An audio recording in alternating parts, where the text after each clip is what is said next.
Un bisou entre Adrien et Pimprenel. Des regards qui brûlent entre Romy et Mayer. Noah et Anita, toujours piégés dans une tension d'ex. Secret Story 2025 s'est transformé, depuis quelques semaines, en véritable laboratoire d'émotions. Et ce n'est pas un hasard. Ce changement radical par rapport à la saison précédente est totalement voulu par la production.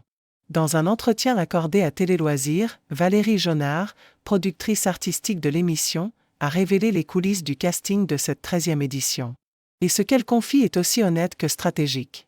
Il y a une chose très simple qui a fait que c'est le cas dès les premières semaines sur cette saison, c'est le nombre de célibataires.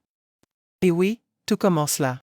L'année dernière, les profils étaient plus tactiques, plus centrés sur le jeu. Une ambiance presque Squid Game, comme l'a résumé un fan.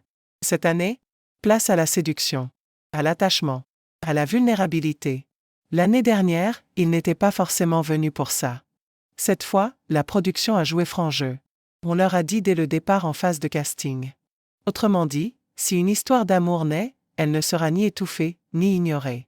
Elle sera mise en avant, racontée, célébrée ou exposée. Une approche assumée, et visiblement, ça fonctionne. Dès les premiers jours, les dynamiques amoureuses ont été palpables. On pense à Pimprenel et Adrien, qui viennent d'officialiser leur relation avec un baiser échangé devant les caméras. Ou encore à Romy, qui n'arrive plus à cacher ses sentiments pour Mayer. Je veux l'exclusivité, ce n'est pas compliqué. Même les anciens couples continuent de faire parler d'eux. Noah et Anita, par exemple, jouent dangereusement avec leur passé commun. Et cela plaît au public. Pourquoi ? Parce que Secret Story n'est pas qu'un jeu, c'est un espace d'observation des émotions humaines les plus sincères. Valérie Jonard l'affirme. J'ai été franche. Et il faut croire que ça marche. Mais ce choix assumé de pousser des candidats ouverts à la romance vient aussi d'une frustration de l'année précédente. L'année dernière, Maxence et Perrine avaient caché leurs sentiments.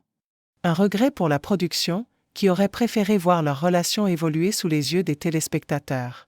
Aujourd'hui, le message est clair, dans Secret Story 2025, aimer n'est pas une faiblesse, c'est un levier narratif.